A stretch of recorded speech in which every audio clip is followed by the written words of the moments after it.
moja ya taasisi ambazo nikipeleka wadau mbalimbali, kwa maana ya kamati ya Bunge na wadau wengine, ninakuwa nina confidence ya 100% ni TPDC, kwa sababu miradi yenu inajieleza yenyewe. Nawasisitiza muendelee kuongeza kasi, ubunifu na ushirikiano na sekta binafsi ili kufikia maeneo mengi zaidi kwa mikoa ambayo tayari imeshafika, lakini kwenda mikoa mingine ya nchi yetu, ili rasilimali hii ya gesi asilia inufaishe wananchi wote moja kwa moja. Ndugu wana TPDC, maendeleo ya rasilimali za mafuta na gesi hayawezi kuwa endelevu bila ushirikishwaji wa wazao na sekta binafsi ya ndani. TPDC inapaswa kuendelea kuwa mfano bora wa utekelezaji wa global content. Wafanyakazi ni mhimili wa utekelezaji wa majukumu ya kila siku.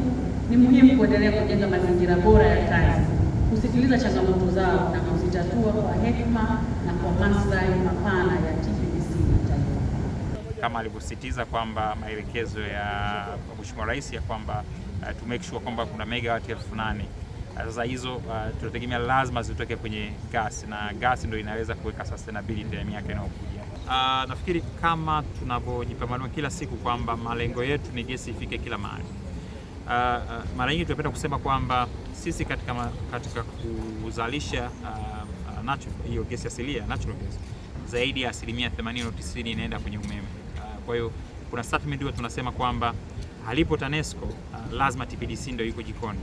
Kwa hiyo unaweza ukasema indirect gas imeshafika mpaka kanda ya Ziwa, lakini achana na hilo.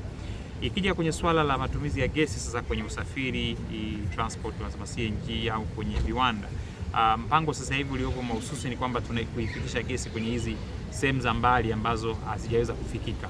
Kwa sasa hivi kuna miradi ambayo kama 4 ambayo itatokea, tutaanza kuiona kabla ya mwisho mwaka huu, ambapo miradi hiyo ni mahususi kuhakikisha kwamba gesi inafika kwenye miji mingine ambayo iko mbali na kulipo ile miundombinu ya gesi asilia.